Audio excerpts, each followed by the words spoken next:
Hey guys, welcome to my channel. ना आज हम बात करेंगे सिंधु सभ्यता के बारे में। तो वीडियो आप पूरा एंड तक देखना। इसमें आपके सारे जितने भी लगभग हर साल ये जितने भी इसमें क्वेश्चन मेंशन किए गए हैं वो क्वेश्चन लगभग हर साल पूछे गए हैं। तो इससे इससे पहले अगर आपने हमारे चैनल को सब्सक्राइब नहीं किया है तो चैनल को सब्सक्राइब कर दें और बेल आइकन को प्रेस कर दें, जिससे कि आप हमारी हर वीडियो की नोटिफिकेशन आप तक सबसे पहले पहुंचे।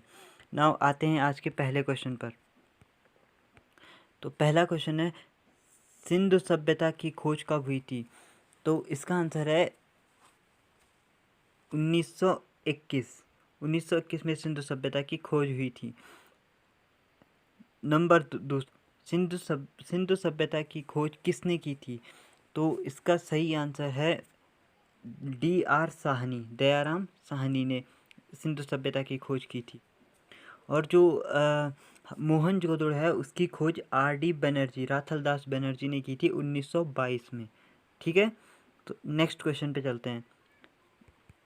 नेक्स्ट है, स्वतंत्रता प्राप्ति के बाद हड़प्पा संस्कृति के सर्वाधिक स्थल कहाँ खोजे गए हैं?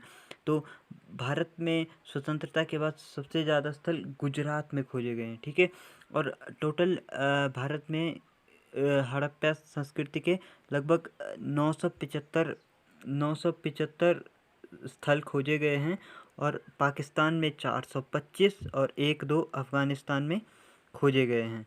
ठीक है, तो टोटल ये जो स्वतंत्रता के बाद पूरे जो भारत, पाकिस्तान और अफ़गानिस्तान मिला के लगभग 1400 स्थल हड़प्पा संस्कृति के खोजे गए हैं। नेक्स्ट क्वेश्चन पे चलते हैं। सिंधु सभ्यता का बंदरगाह कहाँ था? बोला जाता लोथल को सिंधु सभ्यता का बंदरगाह बोला जाता है। चलिए नेक्स्ट क्वेश्चन पे चलते हैं। जुते हुए खेत का साक्ष्य कहाँ से प्राप्त हुआ है?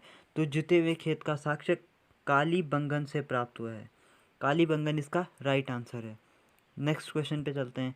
सिंधु सभ्यता की सबसे बड़ी इमारत कौन सी है? तो सिंधु सभ्यता की सबसे बड़ी इमारत अन्नागार है। ठीक है, यहाँ पे उनका जो स्टोर रहता था अनाज का, वो यहाँ पे रहता था इनका। तो चलिए नेक्स्ट क्वेश्चन पे चलते हैं। मोहनजोदड़ो से प्राप्त सबसे प्रमुख इमारत कौन सी है? तो सबसे प्रमुख इमारत है स्नानागार। यहाँ ये इस जो स्नानागार है इसके बीच में लगभग 12 मीटर लंबा और 7 मीटर चौड़ा एक स्नान कुंड है,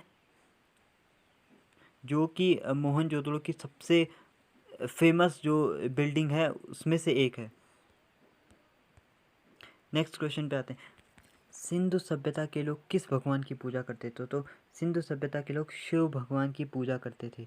ठीक है, तो वहाँ पे एक मोहनजोदड़ो की जब खुदाई हुई तो वहाँ पे एक पत्थर पर 3 मुख वाले देवता मिले थे, जिसको पशुपतिनाथ कहा गया था, जिसके चारों ओर हाथी, गैंडा, चीता और भैंसा विराजमान थे।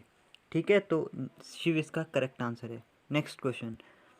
सिंधु सभ्यता में घरों के दरवाजे किस ओर खुलते थे? तो सिंधु सभ्यता में घरों के दरवाजे गली की ओर खुलते थे।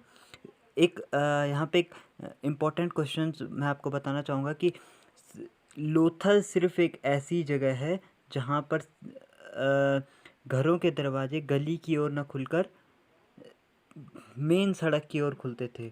तो एक एक्सेप्शन है जो एग्ज़ाम्स में बार बार पूछा भी जाता है।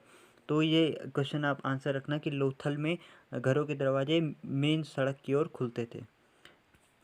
चलिए नेक्स्ट क्वेश्चन पे चलते हैं। सिंधु सभ्यता की प्रमुख फसल क्या थी? तो सिंधु सभ्यता की प्रमुख फसल जौ थी। ठीक है, तो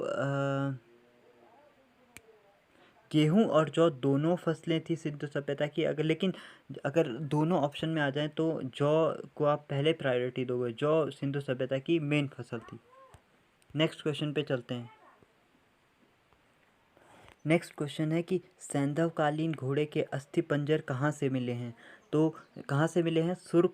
सुरकोतदा से मिले हैं। ठीक है, तो सुरकोतदा इसका राइट आंसर हो गया। यहाँ से घोड़े के जो हड्डियाँ थी वो खुदाई में निकले हुए हैं। नेक्स्ट क्वेश्चन पे चलते हैं। हड़प्पा सभ्यता में निम्न में से कौन सी धातु नहीं पाई गई थी? तो कौन सी धातु नहीं पाई गई थी? लोहा नहीं पाया गया था, और सोना भी पाया गया था, चांदी भी पाई गई थी, और टिन भी पाया गया था। तो ये सारे पाए गए थे, लेकिन लोहा नहीं पाया गया था। चलिए नेक्स्ट क्वेश्चन पे चलते हैं। हड़प्पा किस नदी के किनारे बसा था? तो हड़प्पा रावी नदी के किनारे बसा था। एक बहुत इंपॉर्टेंट क्वेश्चन है, कभी कभी लोग कंफ्यूज हो जाते हैं इस क्वेश्चन में कि सिंधु है या रावी है। तो रावी इसका करेक्ट आंसर है। ठीक है, नेक्स्ट क्वेश्चन पे चलते हैं। मोहनजोदड़ो किस नदी के किनारे बसा था? तो मोहनजोदड़ो था आपका सिंधु नदी के किनारे, और हड़प्पा किस में था? रावी के किनारे। तो दोनों में कंफ्यूज नहीं होना है, जो मोहनजोदड़ो है वो सिंधु के किनारे था, और जो हड़प्पा है वो रावी के किनारे था। चलिए नेक्स्ट क्वेश्चन पे चलते हैं। सिंधु सभ्यता के विनाश का सबसे प्रभावी कारण क्या था? तो इसका आंसर है बाढ़। बाढ़ से ऐसा माना गया है कि सिंधु सभ्यता का जो विनाश हुआ है वो बाढ़ से हुआ है। तो इस वीडियो में बस इतना ही। अगर आपको वीडियो पसंद आए तो मेक श्योर वीडियो को लाइक करें और चैनल को सब्सक्राइब करें। मिलते हैं अगले वीडियो में।